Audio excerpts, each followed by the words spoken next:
Question সিতে বলেছে যে explain if the relational schema is in third normal form or not. If not, normalize to 3NF. এখন আমরা we already know about functional dependency. Now to solve question number 3, question C, we have to know about transitive dependency. তো এই কোশ্চেনটার জন্য আমাদের যে particular কিওয়ার্ডটা দরকার সেটা হচ্ছে ট্রানজিটিভ ডিপেন্ডেন্সি। তো এখন ট্রানজিটিভ ডিপেন্ডেন্সি আসলে জিনিসটা কি?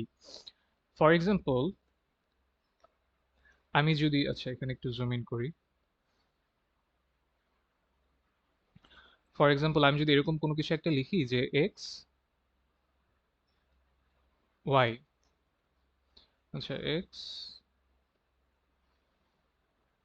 এক্স ডিটারমাইন্স ওয়াই, আবার এরকম যদি কোনো কিছু একটা লিখি যে এক্স ডিটারমাইন্স জেড, তাহলে কিন্তু এক্স যেহেতু ওয়াই কে ডিটারমাইন করে, আচ্ছা এখানে ভুল লিখছি, এখানে ওয়াই হবে। আর ওয়াই যেহেতু জেড কে ডিটারমাইন করে, তাহলে কিন্তু এক্স জেড কে ডিটারমাইন করছে। এটাই হচ্ছে গিয়ে ট্রানজিটিভ ডিপেন্ডেন্সি। এখন আমাদের যে কোশ্চেনে আমরা দেখতে পাচ্ছি যে FD3 তে বলা হয়েছে যে ডেট সোল্ড ডিটারমাইন্স ডিসকাউন্ট, এবং আমাদের এফডি, আচ্ছা আমাদের যে বি নাম্বারের যে টেবিলটা ছিল সেটা কিন্তু আমাদেরকে সেটার উপর বেস করে কিন্তু আমাদের কাজ করতে হবে। আমাদের যে কোশ্চেনে যেই টেবিলটা দিয়ে দেওয়া হয়েছিল সেটার উপর বেস করে কিন্তু আমরা কাজ করছি না সি নাম্বারের জন্য। এটা আমাদেরকে অবশ্যই খেয়াল রাখতে হবে যে যখন আমরা 2NF নিয়ে কাজ করব, we have to make sure যে আমরা যেই টেবিলটা নিয়ে কাজ করছি সেটা 1NF এ আছে, এবং আমরা যখন 3NF নিয়ে কাজ করছি we have to make sure যে আমরা যে টেবিলটা নিয়ে কাজ করছি সেটা 2NF এ আছে। এখন 2NF আমাদের কাছে কোন টেবিলটা আছে? এটা আছে, রাইট? এই বি নাম্বারে আমরা যে টেবিলটা করেছি ওটা আছে। এখন ট্রানজিটিভ ডিপেন্ডেন্সি হচ্ছে যে এক্স ওয়াই কে ডিটারমাইন করছে, ওয়াই জেড কে ডিটারমাইন করছে, এর মাধ্যমে একটা ট্রানজিটিভ রিলেশনশিপ তৈরি হচ্ছে যে এক্স জেড কে ডিটারমাইন করছে। কিন্তু আমরা যদি আমাদের টেবিলটার দিকে তাকাই তাহলে আমরা দেখতে পাই যে এই কার্সেলসের মাঝে কার্সেলস এই কার্সেলসের মাঝে কার আইডি আর সেলসম্যান আইডি কিন্তু ডেট সোল্ড আর ডিসকাউন্ট দুটোকেই ডিটারমাইন করছে। কারণ হচ্ছে কি, এরা দুটো হচ্ছে এই দুটো মিলে হচ্ছে কি প্রাইমারি কি। এখন আবার এটার উপরে বলছে যে ডিসকাউন্টও ডেট সোল্ডকে ডিটারমাইন করছে। মানে কার আইডি আর সেলসম্যান আইডি, প্রাইমারি কিটাকে আমরা সবসময় কি ধরবো? প্রাইমারি কিটাকে আমরা সবসময় এক্স ধরে নিব। তাহলে let car ID and salesman ID X, X determines discount and date sold, দুইটাকেই ডিটারমাইন করে। কারণ হচ্ছে কি, এই টেবিলটাতে পার্টিকুলার টেবিলটাতে কার আইডি আর সেলসম্যান আইডি হচ্ছে প্রাইমারি কি। এখন আবার আমাদের FD3 তে বলা হয়েছে যে ডেট সোল্ড ডিটারমাইন্স ডিসকাউন্ট। তাহলে এখানে কার আইডি আর সেলসম্যান আইডি সেলসম্যান আইডি এটাকে আমরা ধরলাম এক্স, ডিসকাউন্টকে ধরলাম হচ্ছে কি ওয়াই। কার আইডি আর সেলসম্যান আইডি ডিসকাউন্টকে ডিটারমাইন করছে। ডিসকাউন্ট আবার ডিসকাউন্ট আবার হচ্ছে গিয়ে কাকে ডিটারমাইন করে? ডেট সোল্ডকে ডিটারমাইন করে। ডেট সোল্ডকে তো আমরা ধরলাম জেড। তাহলে কিন্তু আমরা এখানে দেখতে পাচ্ছি যে একটা ট্রানজিটিভ রিলেশনশিপ এক্সিস্ট করে, রাইট?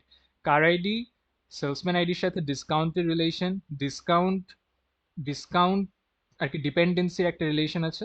আর ডিসকাউন্ট আর ডেট সোল্ডের মাঝে আবার ডিপেন্ডেন্সির একটা রিলেশন আছে। যার ফলে এখানে একটা কি হয়ে যাচ্ছে? একটা ট্রানজিটিভ ডিপেন্ডেন্সি হয়ে যাচ্ছে। তো এজন্য আমাদের কোশ্চেন এর অ্যান্সারটা যেভাবে করতে হবে সেটা হচ্ছে C, the relational schema is not in 3NF because there exists a transitive dependency. The relational schema is not in 3NF because there exists হচ্ছে কি ট্রানজিটিভ ডিপেন্ডেন্সি। তো এখন আমাদের এই ট্রানজিটিভ ডিপেন্ডেন্সিটা কিভাবে আমরা দূর করতে পারবো? ট্রানজিটিভ ডিপেন্ডেন্সি রিমুভ করবার জন্য বা এটাকে হ্যান্ডেল করবার জন্য, ট্যাকেল করবার জন্য আমাদের যেটা করতে হবে যে যেই টেবিলটাতে আমাদের ট্রানজিটিভ ডিপেন্ডেন্সি আছে, যেমন এখানে আমরা দেখতে পাচ্ছি যে কার্সেলস আমাদের এখন ট্রানজিটিভ ডিপেন্ডেন্সি আছে, এই টেবিলটাকে আমাদের স্প্লিট করে ফেলতে হবে। এটাকে এখন আমরা দুই ভাগে ভাগ করে ফেলবো। এক্স আমরা যেটাকে কনসিডার করেছি, কার আইডি এবং সেলসম্যান আইডি, প্রাইমারি কিটাকে সবসময় আমরা এক্স কনসিডার করব। এক্স আর ওয়াই থাকবে হচ্ছে একটা টেবিলে, ওয়াই আর জেড থাকবে হচ্ছে আরেকটা টেবিলে। যেমন এখানে যদি আমি কার সেলস ওয়ান নামে যদি আমি আরেকটা টেবিল ক্রিয়েট করি 01, তাহলে এখানে আমার কার আইডি থাকবে সেলসম্যান আইডি থাকবে এবং হচ্ছে ডিসকাউন্ট থাকবে, ওয়াই থাকবে ডিসকাউন্ট। আর কার সেলস 02-তে আমার ওয়াই আর জেড থাকবে, ডিসকাউন্ট থাকবে আর হচ্ছে গিয়ে ডেট সোল্ড থাকবে, ডিসকাউন্ট থাকবে আর হচ্ছে গিয়ে ডেট সোল্ড থাকবে। বুঝতে পেরেছি?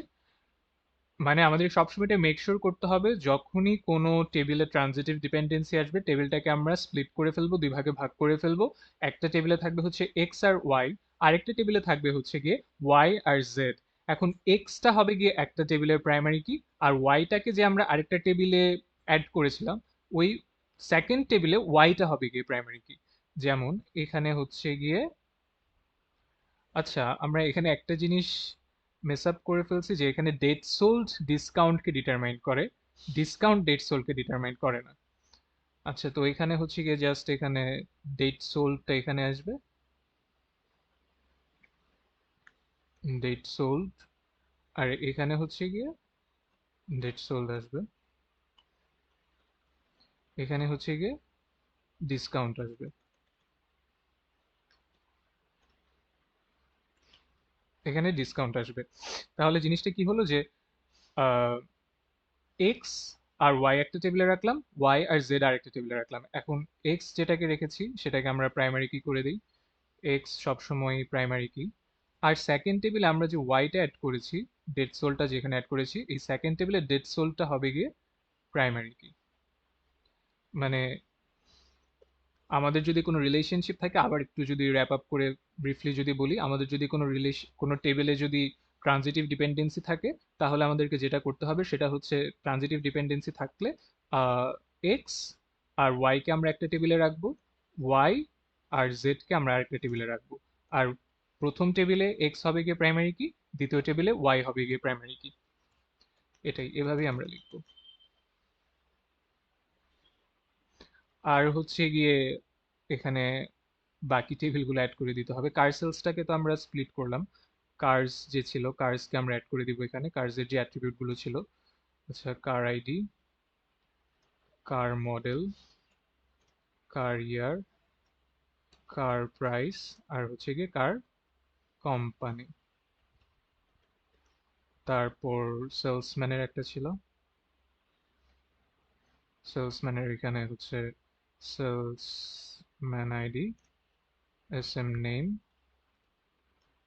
Commission, percentage.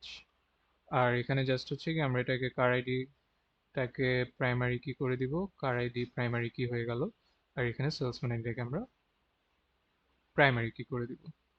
তাহলে এটাই হচ্ছে কি আমাদের রিলেশনটা এখন 3NF এ চলে আসছে। That's how we do it.